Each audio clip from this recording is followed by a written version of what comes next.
Hello guys, it's LazyBeast here, and oh shit, it's happening. The end of Battle for Azeroth, the start of Shadowlands. So this is going to be our little launch day guide. The first steps in Shadowlands, what you're going to want to do and focus on. And I've got some lovely little tips for you interspersed throughout the video. Little things like a map of Oribos with all the markers on it so you can find your way around nice and easy.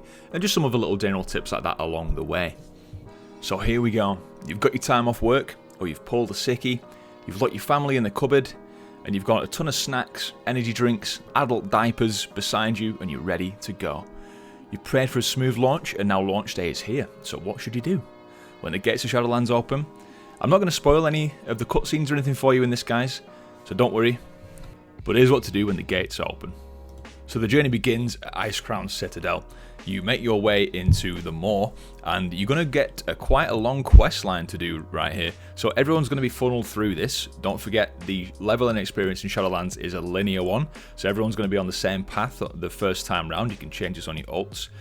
You may even be able to skip this intro scenario on your ults, so just enjoy it the first time, take it all in, revel in the story, and just enjoy yourself as you're going through. Now, once you're in Oribos, this is the main central city for Shadowlands, so you're probably going to want to set your Hearthstone here for now, even if you want to change it further down the line. There's some quests that send you back here, so it will come in handy, it will save you some time in the future.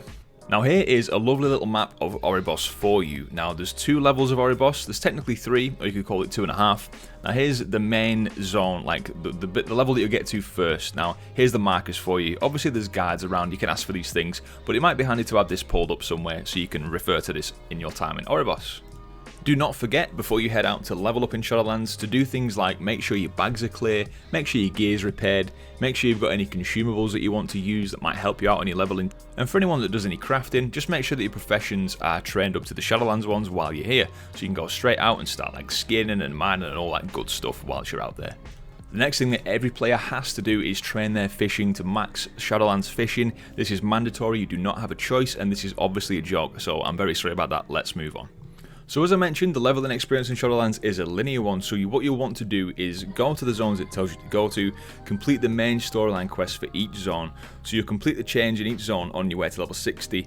You'll be able to test out each Covenant's ability, so make the most of it when you've got it. Like, don't skim over this, don't be too hasty if you've not tried this before, if you've not had a chance to test things or you've not researched. Really make the most of it, do a dungeon or something while you've got the ability and try it out, and see which one you like the best. Obviously, at the end of all the leveling, you're going to have to choose your Covenant, so don't like skim through it and not really pay any attention because it's a big choice, it's really important.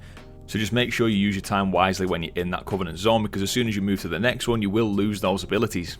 If you're curious about the order, you'll start in Bastion first, then go to Maldraxxus, followed by Ardenweald, and then you'll finish up in Revendreth. And by that point, you'll pretty much certainly be level 60, especially if you've done some dungeons and things along the way. Now, don't do what I did, because you have to be level 60 before you can accept the final storyline quest in Revendreth to then go and choose your Covenant. So don't do what I did on beta and just do the story quests alone and nothing else, as it will not be enough to get you to level 60. Do some side quests, do some dungeons, whatever you fancy. Just enjoy the journey. I don't recommend that you absolutely slam through this. You know, there's 2 weeks after Shadowlands launches before like Mythic Plus opens and like Raid and everything opens and all that good stuff. So don't rush. You will have time to level up 1, if not a few characters before that goes live. And it really is taking your time through the level and experience the first time that you do it, because when you get to your ults, once your main has gone through, you can choose to not do the main storyline again in the linear order. You can choose the option to actually skip all those quests, they'll be counted as completed, and you can just level up however you like, go to whatever zone you want to, choose your Covenant straight away, and use those abilities and start working on upgrading your Covenant Sanctum and all that good stuff as well. So you can go wherever you want to, so really do just enjoy this journey the first time through. So if you're curious about gear and when you'll start getting upgrades to your gear, say you were around eye level 470 in Battle for Azeroth as a base, so you'll start receiving upgrades around level 105 to level 109 as you get to the end of the 2nd and 3rd zone thereabouts. But it's not something you need to really pay much attention to until you actually get to level 60, and then you can start doing heroic dungeons and then go into mythics and all that stuff. So that's just a rough pointer as to when you can expect to start getting gear upgrades. So let's be realistic here, guys, this is a launch, so what should you do if the servers go down, if it all goes pear-shaped and you can't play, you're wasting your time that you've booked or stolen off work, your family are desperate to get out of the cupboard, should you let them out or not? Well, let's discuss. So if the servers go down, it might be better, you know, go and get some sleep.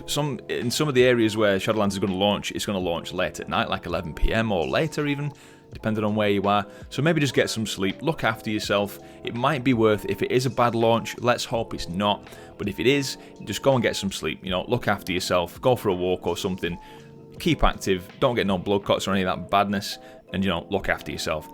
If you want to do some more research and stuff in Shadowlands, it's probably a really good time to do this. If you've not really kept in the loop with things and you're not sure what covenant to choose and all that business, there's a lot of videos and stuff on that and guides on Wowhead and things. I've got some myself, so I'll link some of them in the comments below. So we've got to bear in mind, because this is a linear leveling experience and every single person that's playing on launch day is going to be going through the stuff at the same time, there's going to be bottlenecks naturally, and there may be bugs and the servers might struggle because of that. So if that is the case, remember, you can still go and do things like dungeons, you can start to learn the routes through the dungeons and all that sort of stuff, and the bosses, and see what you've got to do so you can prepare yourself better for like Mythic Plus and all that stuff. So there's still things you can do to fill your time and enjoy the game, and obviously you might want to do things like go and level some professions instead. You start building up some materials and all that stuff. It's going to take a lot longer to level professions apparently in Shadowlands, so that's something you might want to start working on if one of your quests is bugged and you cannot get through. So there's always stuff to do, guys. Stay positive.